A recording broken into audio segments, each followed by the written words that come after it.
मेरा नाम समीना है। मैं 12 साल की थी तभी मेरी शादी 32 साल के मर्द से करवा दी गई। मैं उस वक्त बेहोश थी। बेहोशी की हालत में ही मैं ससुराल आई। होश आया तो मेरा गरीब वो मर्द था जो मेरे बदन को छू रहा था। मैं डर गई। मैंने कहा, अंकल मुझे छोड़ दो, लेकिन उस इंसान ने मेरी एक न सुनी। मैं दर्द से चिल्ला रही थी। जब मेरी नज़र चादर पर गई तो मैं बेहोश हो गई, क्योंकि मैं पंजाब की रहने वाली हूँ। मैं बहुत ही ज़्यादा गरीब फैमिली से बिलोंग करती हूँ। मेरी कहानी शुरू होते ही मेरे गांव से, छोटा सा गांव है। हम 2 बहनें थीं।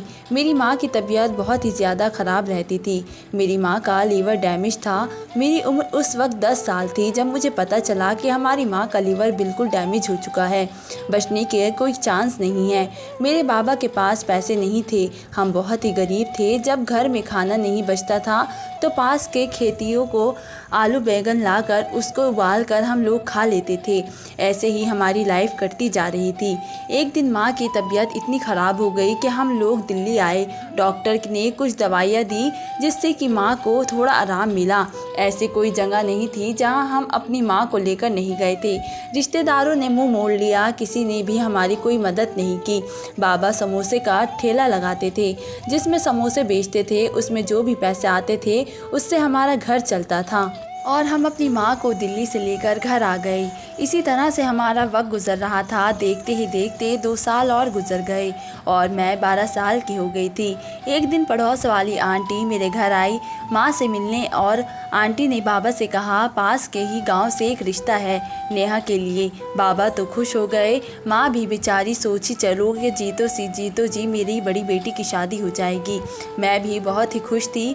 बाबा थोड़ा सा टेंशन में आ गए थे कि शादी के लिए तो पैसे ही नहीं हैं, लेकिन किसी तरह से बाबा ने इसे आंटी से कह दिया था कि हम रिश्ते के लिए तैयार है, लेकिन लड़का क्या करता है। लेकिन आंटी ने कहा, उसकी फिक्र आप ना करें भाई साहब, लड़का अच्छा ही काम करता है, उसका दुकान है। बाबा ने कहा कि ठीक है। आंटी ने कहा कि अच्छा ठीक है, लड़के वालों को मैं कह देती हूँ कि वो लोग आकर ब्याह करके नेहा को ले जाए। बाबा कहने लगे कि जैसा वो लोग चाहे वैसा होगा। आंटी कहने लगी वो लोग 4 दिनों के अंदर ही शादी करना चाहते हैं। बाबा किसी तरह तैयार हो गए। बाबा गांव के कुछ लोगों से मदद मांगी तो उन्होंने 1 लाख का इंतज़ाम कर लिया। इसी तरह से स्टेज के सारी चीज़ इंतज़ाम की गई। मैं भी खुश थी। आज बारात आने वाली थी। दीदी की आज शादी हो जाएगी, मैं ये सोच कर ही खुश थी। जब बारात दरवाजे पर आई तो मैं दूल्हे को देखने चली गई। लेकिन ये क्या, यहाँ तो सिर्फ दीदी की शादी है और दूल्हे 2 नज़र आ रहे हैं। मैं अपनी दीदी के पास गई और बोली, नेहा दीदी आपकी दो दूल्हे हैं। मैंने देखा बारात आ गई है। दीदी कहने लगी, अरे पागल हो क्या, दूल्हा एक ही होगा, वो कोई और होगा। मैंने कहा, नहीं दीदी मैं सच कह रही हूँ। मैं सोच में पड़ गई। बाबा जल्दी से हमारे पास आए और कहने लगे, समीना तुम तैयार हो जाओ और दीदी को भी तैयार करके स्टेज पर ले आओ। मैंने कहा, ठीक है बाबा। मैं दीदी को स्टेज तक लेकर गई। पड़ोस वाली आंटी और आई और दीदी को दूल्हे के पास बिठा दिया और मैं इस तरफ चली गई जिधर खाना मिल रहा था। लोग खाना खा रहे थे और मैं भी खुशी से खाना खाने लगी। मुझे पता भी नहीं था कि आज मेरी शादी है और मैं अपनी ही शादी का खाना खा रही हूँ।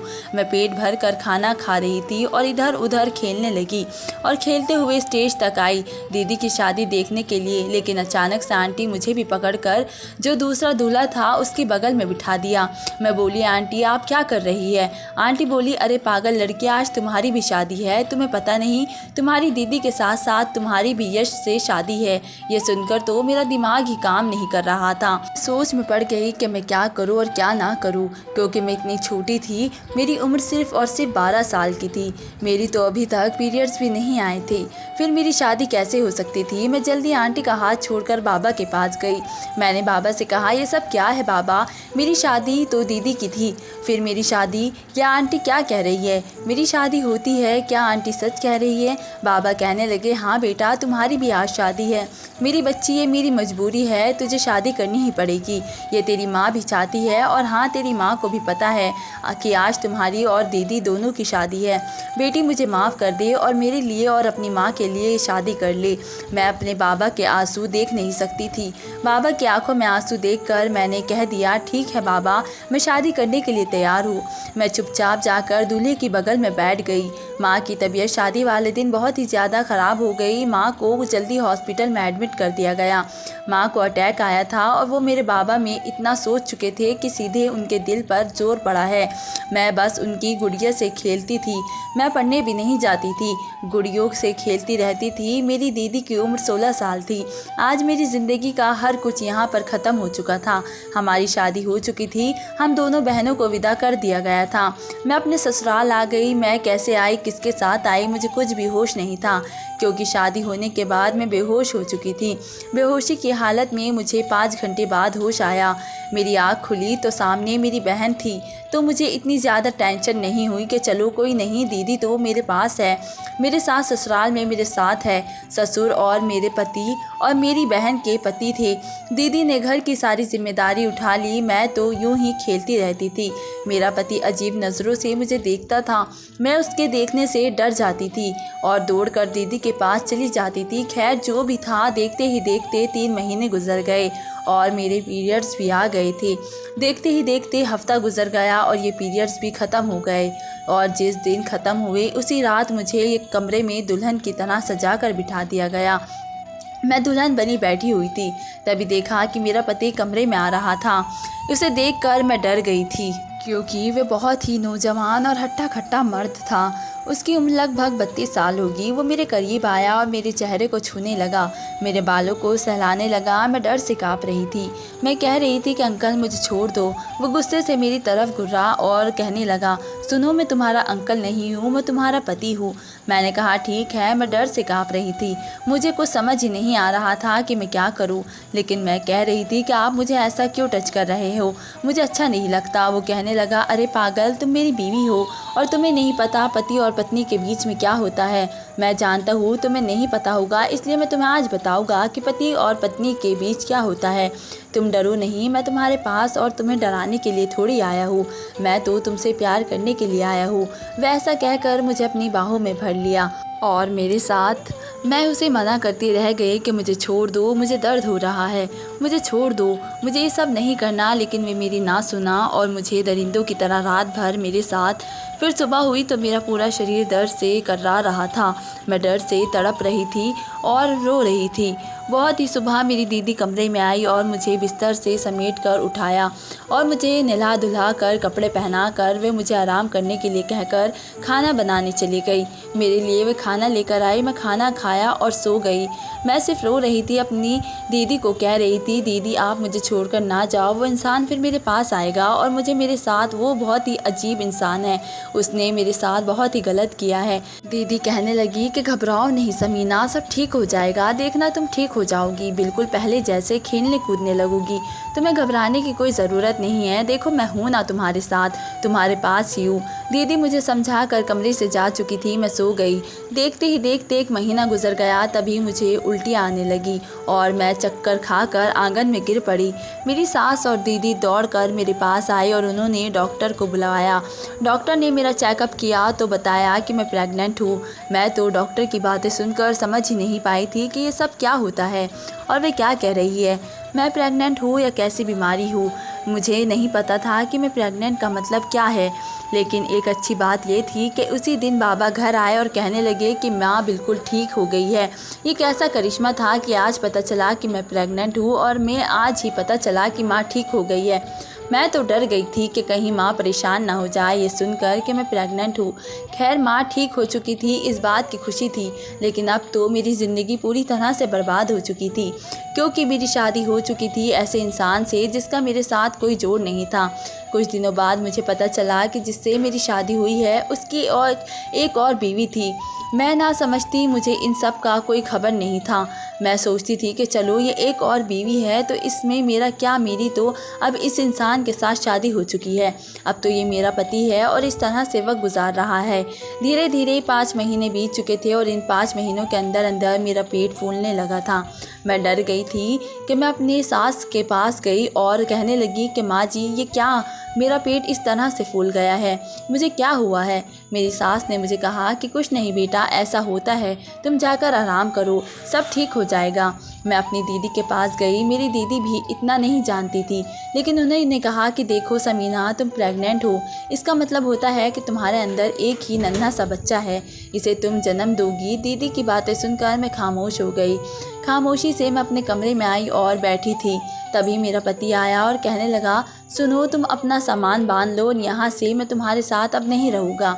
मैं अब सीमा के साथ रहूँगा और वो मेरी बीवी है और मैं उसे बहुत ही मोहब्बत करता हूँ। वह तो माँ और पापा की ज़िद थी कि मैंने तुमसे शादी की, क्योंकि वे चाहते थे कि मैं बाहर की लड़की से शादी ना करूं। मैं किसी गांव की लड़की से शादी करूं तो मैं उनके कहने पर शादी तो कर ली, लेकिन अब मैं तुम्हारे साथ नहीं रह सकता, इसलिए तुम अपना सामान बांधो और निकलो यहाँ से। मैं घबरा गई, क्योंकि अब मैं शादी का पूरी मतलब जान चुकी थी और ये जो आदमी कह रहा था वो मुझे छोड़ने की बातें कह रहा था और मैं ऐसा नहीं कर सकती थी और वो मुझे नहीं छोड़ सकता था, क्योंकि मेरे बाबा ने हमारी शादी के लिए बहुत ही पैसे खर्च किए हैं। पूरे 1 लाख उन्होंने जमा करके लोगों से मांग करके हमारी शादी की, और यह आदमी मुझे छोड़ देगा तो मेरे पापा जीते जी मर जाएगी। मेरा क्या होगा और मेरे बच्चे का क्या होगा। मैं रोती हुई अपने सास और ससुर के पास गई। दीदी भी वहीं थी। मैं रो रो कर कहने लगी कि देखे शफीक जी, ये क्या कह रहे हैं, वे मेरे साथ नहीं रहेंगे। मेरी सास परेशान हो गई। मेरे ससुर जी भी मेरे पति को समझाने लगे कि देखो, तुम ऐसा नहीं कर सकते, तुम्हें उसके साथ ही रहना पड़ेगा। समीना बहुत ही अच्छी लड़की है और ये माँ बनने वाली है, तुम्हारे बच्चे की माँ बनने वाली है, तुम ऐसा कैसे कर सकते हो, तुम्हें समीना के साथ ही रहना होगा। मेरे पति को सारे लोग समझा रहे थे, लेकिन वे किसी का नहीं सुन रहे थे। ये सब देखकर मेरे अंदर अजीब सी बेचैनी होने लगी। मैं अचानक से सीरियस हो गई। मेरे पति मुझे हॉस्पिटल लेकर चले गए। मैं कम से कम 4-5 हॉस्पिटलों में ट्रांसफ़र होकर एक हॉस्पिटल से दूसरे हॉस्पिटल जा रही थी, क्योंकि डॉक्टर कह रहे थे कि बच्चे या माँ से हम दोनों में से किसी एक को बचा सकते हैं। डॉक्टर जो थे वो मेरे पति पर गुस्सा कर रहे थे कि उसकी उम्र का तो लिहाज कर लिया होता कि इतनी कम उम्र में लड़की है और माँ बनने वाली है और उसकी डिलीवरी कर पाना बहुत ही मुश्किल है, बहुत ही रिस्क उठाना पड़ेगा। उस वक्त मेरे ससुराल वालों ने कहा, आप बच्चे को बचाएं, माँ का क्या है, हम माँ तो दूसरी भी ले आएंगे, आप हमारे चिराग को बचाएं, हमारे घर का चिराग को बचा ले। मेरे पति ने पेपर पर साइन कर दिए, लेकिन ये मेरी खुशनसीबी समझो कि ये मेरी बदकिस्मती की मेरा बच्चा भी बच गया और मैं भी बच गई। मेरी माँ और बाबा दोनों हॉस्पिटल आए और मेरे पति ने मुझे मेरी माँ बाबा के साथ भेज दिया। जब मेरा बच्चा 3 महीने का हुआ तो मेरा पति आया और मेरे बच्चे को मुझसे छीन कर ले गया। मेरा पति कहने लगा कि समीना, मैं तुम्हें साथ नहीं रहूँगा, मैं अपनी पहली बीवी के साथ रहूँगा और अपने बच्चे को मैं उसके गोद में डाल दूँगा, और वो बच्चा मेरा छीन कर ले गया। बाबा जब घर आए तो मैं अपने बाबा को रो रो कर बताया। माँ भी रो रही थी। मेरे बाबा मुझे समझाने लगे, कहने लगे कि समीना, तुम परेशान ना हो, तुम्हारे ससुराल के लोग पढ़े लिखे हैं, वो अच्छे लोग हैं और हो सकता है वो लोग नाराज़ हो तुमसे, इसलिए ऐसा कर रहे होगे। तुम ऐसा करो, तुम वापस अपने ससुराल चली जाओ और देखो वहाँ पर जाकर सबको मनाओ, तुम्हारे ससुराल वाले ज़रूर मान जाएंगे। बाबा ने मुझे मेरे ससुराल पहुँचा दिया और दरवाजे से ही बाबा ये कहकर चले गए कि बेटी बचाना तुम्हारा काम है, इन मामलों में हम नहीं बोल सकते, तुम देखो अपना घर को टूटने से बचा लो और देखो ससुराल वाले के लिए खामोशी से सब कुछ बर्दाश्त कर लेना। मैंने कहा, ठीक है बाबा, इतनी छोटी सी उम्र में मुझे इतनी सारी मुश्किलों का सामना करना पड़ रहा था। मैं इतनी कम उम्र में 13 साल की उम्र में ही माँ बन गई थी। मैं बदकिस्मती से बच भी गई थी। मैं अपने बच्चों के लिए यहाँ आने को तैयार हो गई थी। माँ बनना किसे कहते हैं ये मुझे आज एहसास हुआ था। मुझे मेरे बच्चे के साथ रहना था। मैं ससुराल पहुँची तो सीधे अपने कमरे में अपने बच्चे के पास गई। मैंने अपने बच्चे को गोद में उठा लिया और सीने से लगा लिया। उस वक्त मेरा पति मेरे कमरे में आया और उन्होंने दरवाज़ा बंद किया, बच्चे को खींचकर बेड पर रख दिया और उन्होंने मुझ पर हाथ उठाया और बेल्ट निकाल कर मेरे बदन पर बेल्ट मारी और उसने मेरे प्राइवेट पार्ट पर भी मारा। मैं तड़प उठी थी। बाहर मेरी ससुर और दरवाज़ा खोलने को कह रहे थे। मेरी बहन भी चिल्ला रही थी और रो रही थी। मैं अपने पति से हाथ जोड़ रही थी, प्लीज़ मुझे मत छोड़ो, मेरे बच्चे को और मुझे अपने साथ रखना, मुझे इस घर में थोड़ी सी जगह दे दो मेरे बच्चे के साथ। लेकिन वे जल्लाद नहीं मान रहा था और मुझे घर और बहुत बहुत ही मुझे गुस्सा हो रहा था। घर से बाहर निकाल दिया। मैं रोती हुई घर से बाहर निकल गई। अब मैं अपनी किस्मत को कोस रही थी। मैंने खुद को मारने की कोशिश की। मैंने सोच लिया था कि आज मैं अपनी ज़िंदगी को ख़त्म कर लूँगी, लेकिन बदकिस्मती से मैं मर भी नहीं पाई। मेरी बहन को भी मुझ पर होता हुआ जुल्म में बर्दाश्त ना हुआ और वो भी इस घर को छोड़कर चली आई। मैं थाने गई, लेकिन मेरी किसी ने ना सुनी। मैंने जज से रिक्वेस्ट किया, लेकिन जज का जवाब था कि देखो, केस मत करो, क्योंकि जीतना तो इसे ही है। तुम गरीब हो, तुम्हारा कोई साथ देने वाला नहीं है। मैं भी कुछ नहीं कर सकती, क्योंकि वे पैसे देकर जीत ही जाएगा। इसलिए ऐसा करो, तुम मुझसे मिलकर रहने की कोशिश करो। ये सुनकर मेरे रोंगटे खड़े हो गए थे। मैंने कहा, ठीक है जज साहब, आपको जो कहना है था वो कह दिया। मुझे क्या करना है या आपको बताने की ज़रूरत नहीं है। मुझे उस इंसान के साथ अब नहीं रहना, लेकिन आपसे रिक्वेस्ट है कि मेरे बच्चा मुझे दिलवा दो। और जज कहने लगा कि वो बच्चा तो तुम्हें नहीं मिल सकता है, और बच्चा तुम्हारे पति के हक़ में ही होगा, क्योंकि तुम अभी 13 साल की हो और बच्चा तुम्हें अभी मिल सकता नहीं। जब तुम 18 की होगी। मैं जज साहब के हाथ जोड़ने लगी। मैं बोली, जज साहब कुछ भी कर लो, लेकिन मुझे मेरा बच्चा दिला दो। जज साहब कहने लगे कि ठीक है, मैं कोशिश करता हूँ। मैं पूरी कोशिश करूँगा कि ये बच्चा तुम्हें मिले। तुम 1 लाख का इंतज़ाम करो। मैंने कहा 1 लाख का इंतज़ाम कर लिया और जज साहब को दे दिए। लेकिन मेरी बदकिस्मती यहाँ भी आ गई थी। मैं केस हार गई और बच्चा मेरे पति को मिल गया। मैं अपने पति के सामने हाथ जोड़ रही थी, उसके पैर पड़ी, उससे भीख मांगी।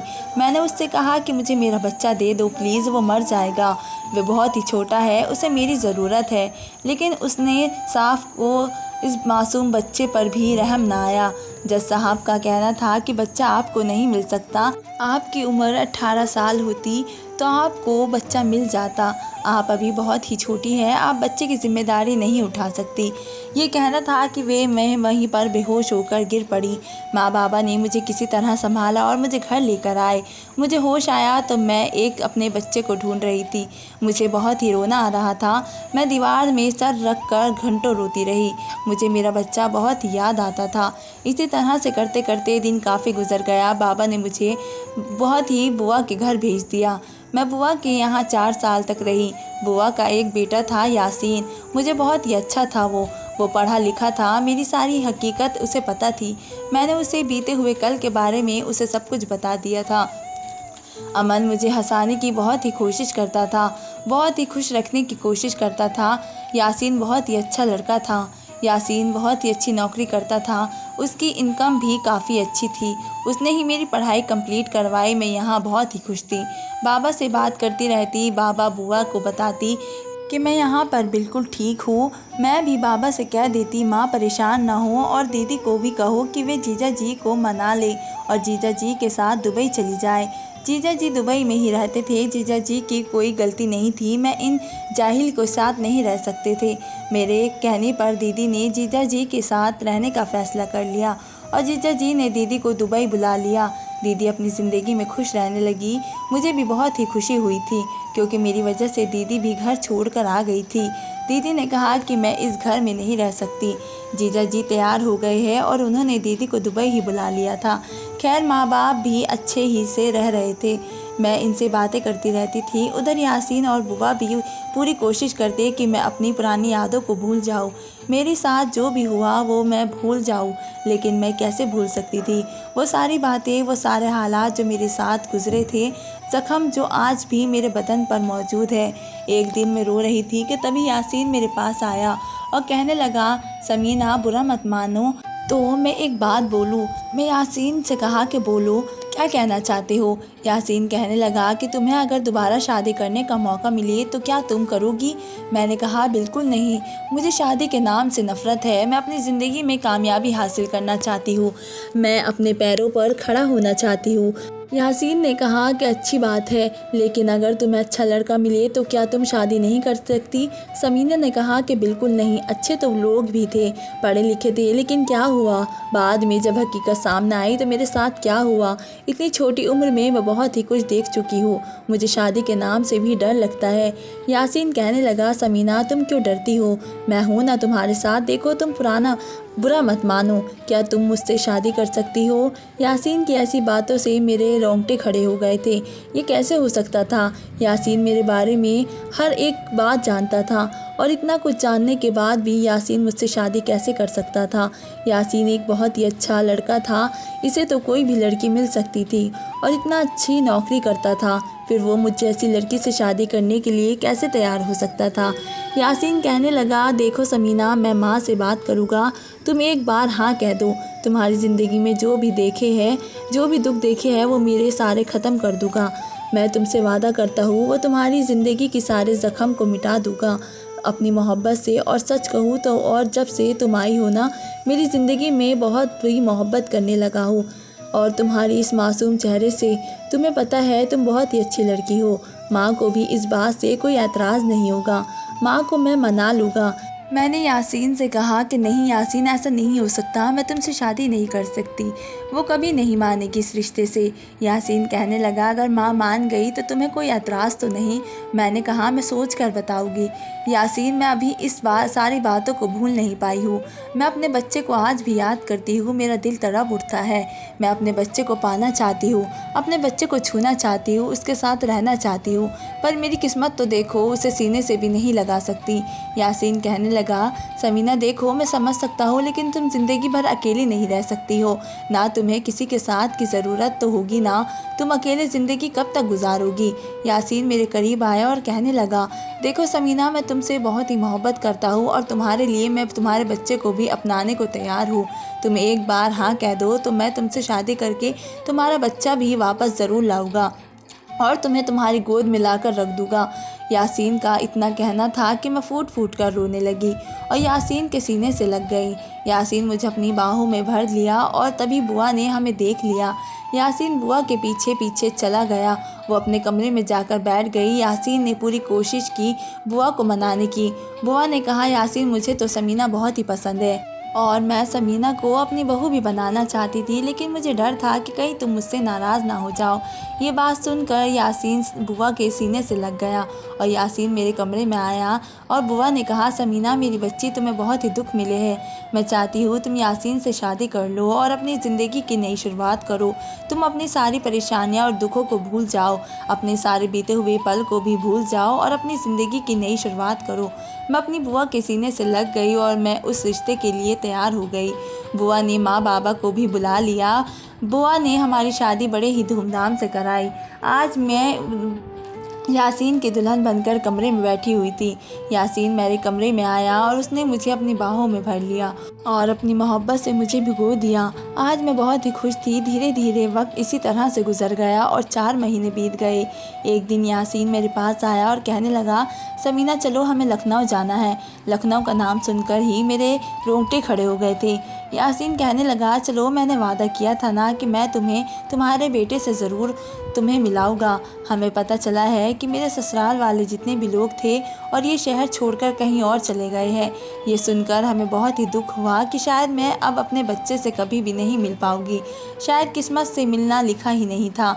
अब मैं सब कुछ अपने अल्लाह के ऊपर छोड़ दिया। अल्लाह ने चाहा होगा तो मुझे मेरे बेटे से एक न एक दिन ज़रूर मिल जाएगा। ये उम्मीद कहीं ना कहीं मेरी आखिरी सांस तक रहेगी। और खैर, अब हमने अपने घर लौट आए थे।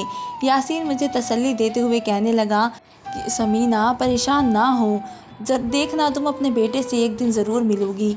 ज़िंदगी की इतनी सारी उतार चढ़ाव को देखकर वह हमारी शादी के 3 साल गुजर गए। मुझे एक खूबसूरत सी बेटी हुई जिसका नाम मैंने आयशा रखा। मैं अपनी बेटी के साथ घर बहुत ही खुश रहती थी। घर वाले भी बहुत ही खुश थे, यासीन भी बहुत ही खुश था। लेकिन अचानक से हमें ये मालूम होता है कि आयशा देख नहीं सकती। मैं परेशान हो गई। मैंने कहा, यासीन ऐसा नहीं हो सकता, मेरी बच्ची देख सकती है, मेरे बच्चे के साथ ऐसा नहीं हो सकता।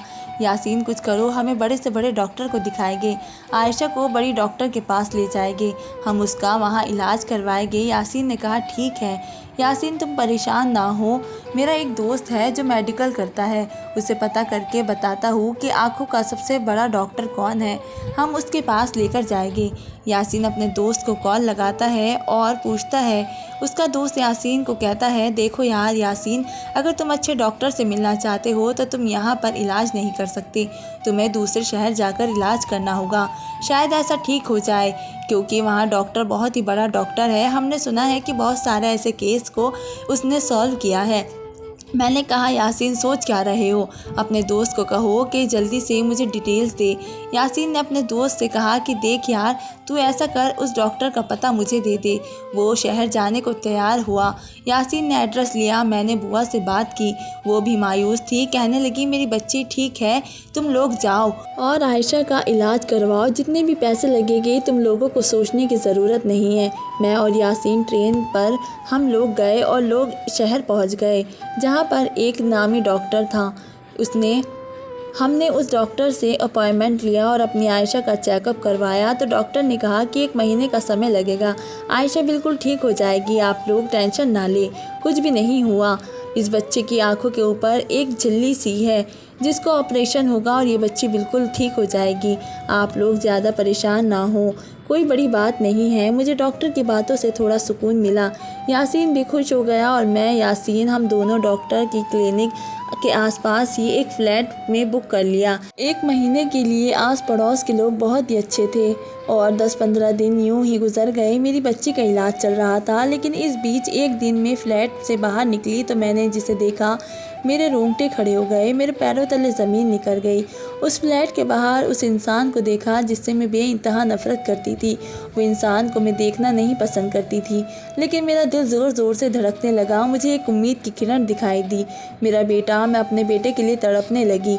मैंने उसके पीछा किया तो वो उस फ्लैट के ऊपर जा रहा था जिस फ्लैट में हमने कमरा ले रखा था। मैंने उसे पीछा किया तो देखा वो दूसरे फ्लोर पर जा रहा था। मैं गई, मैंने अपने चेहरे को छुपा लिया। अंदर गई तो मैं उसके पीछे पीछे उसके सामने आ गई। मैं आगे पीछे कुछ भी नहीं देखा। मुझे मेरे बेटे से मिलने की तड़प थी, एक चाहत थी। मैंने अपने चेहरे को छुपाए रखा और उस आदमी से कहने लगी, सुनिए। तो वो चौंक गया और कहने लगा, हाँ बोलिए, क्या बात है? मैंने कहा कि मुझे मदद की ज़रूरत है, मैं यहाँ पर नहीं हूँ, मुझे कुछ दिन के लिए रिहाई के लिए मकान चाहिए, क्या आप मुझे दिलवा सकते हैं? वे कहने लगे, ज़रा 1 मिनट आप बैठे, मैं आता हूँ। उसके हाथों में कुछ सामान था, किसी बच्चे को आवाज़ दे रहा था, राशिद कहाँ हो? बाहर एक बच्चा दौड़ता हुआ, प्यारा सा बच्चा बाहर आया। उसे देखकर मुझे ऐसा लगा कि शायद यही मेरा बच्चा है। मैं उसे छूना चाहती थी, मैं उसे अपने सीने से लगाना चाहती थी, लेकिन मैं अपने दिल पर पत्थर रखकर मैंने सब कुछ अपने सीने में दबाकर और खामोशी से उस बच्चे को देख रही थी। वो आदमी इस बच्चे को सामान दिया और कहने लगा, जाओ मम्मी को दे दो, ये सामान बहुत ही अच्छा, और अंदर चला गया। मैं तुरंत ये कहकर निकल आई और सीधा अपने कमरे में आई। शाम को यासीन आया और यासीन डॉक्टर के पास गया हुआ था क्योंकि हमारी बच्ची वहीं पर एडमिट थी। मेरी बच्ची का इलाज चल रहा था। एक तरफ मेरी बच्ची का इलाज चल रहा था और दूसरी तरफ अल्लाह ने मुझे मेरे बच्चे से मिलवा दिया। आज मैं बहुत ही खुश थी। यासीन जब घर आया तो मैंने यासीन के सीने से लग गई और उसके सीने से लगकर फूट फूट कर रोने लगी। मैं यासीन को सारी हकीकत बता दी। मैंने कहा कि हम ऐसे इससे डायरेक्ट तो बच्चा नहीं ले सकते। समीना, तुम सब्र करो, देखो अब मैं तुम्हारा बच्चा इससे कैसे लेता हूँ। मैंने कहा, यासीन मुझे मेरा बच्चा चाहिए, मैं किसी भी हालत में अपने बच्चे को अपने पास देखना चाहती हूँ। यासीन ने कहा कि ठीक है, मैं अभी बात करता हूँ। जज से यासीन की पहुँच बहुत दूर दूर थी। यासीन ने कोर्ट में बात की तो जज ने कहा, यासीन यहाँ काफ़ी सालों पुरानी बात है और अब तो वो बच्चा अपने पापा के पास ही रहना चाहेगा। जब बच्चे का जवाब जानना चाहे तो जब कोर्ट में बच्चा आएगा तो उसके सामने माँ और बाप दोनों को खड़ा किया जाएगा। उससे पूछा जाएगा कि बच्चा किसके साथ रहना चाहता है। अगर माँ बाप के साथ रहना चाहता होगा तो इसे माँ को सौंप दिया जाएगा और अगर वह बाप के साथ रहना चाहेगा तो उसे बाप के हवाले कर दिया जाएगा। और तुम कह रहे हो कि ये 8 साल पुरानी बात है, तो जहाँ तक मुझे लगता है बच्चा अपने पापा के पास ही रहना चाहेगा क्योंकि उसे अपनी माँ को भी कभी नहीं देखा, नहीं जिसे उसे बचपन में देखा है और उसके साथ ही रहना चाहेगा। तो ये केस करके या कोर्ट में लड़कर कोई फ़ायदा हासिल नहीं होने वाला नहीं है क्योंकि कोई बच्चा भी कभी भी आपकी बीवी के साथ नहीं रहना चाहेगा क्योंकि उसने हमेशा से अपने बाप को अपने पास देखा है जिसने उसकी परवरिश की है।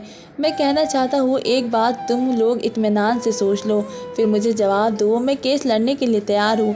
जज साहब की ये सारी बातें सुनकर कहीं ना कहीं मुझे ऐसा लगा कि जज साहब सही कह रहे हैं। मेरा बच्चा तो मुझे पहचानेगा भी नहीं, वो तो इस इंसान को पहचानेगा, वो तो उससे औरत को अपनी माँ मानता होगा, वो मेरे साथ कभी भी रहने के लिए तैयार नहीं होगा। दोस्तों, आप ही मुझे बताओ कि क्या मुझे केस लड़ना चाहिए? क्या मुझे कोर्ट में केस लड़कर अपने बच्चे को वापस हासिल करना चाहिए या फिर उसके बाप के पास ही छोड़ देना चाहिए? कमेंट बॉक्स में ज़रूर बताएं दोस्तों। कहानी कैसी लगी आपको कमेंट करके हमें ज़रूर बताइएगा। और वीडियो अच्छी लगी हो तो लाइक शेयर ज़रूर कीजिएगा। हमारे चैनल को सब्सक्राइब करें और अगली आने वाली वीडियो के साथ मिलते हैं। तब तक के लिए धन्यवाद।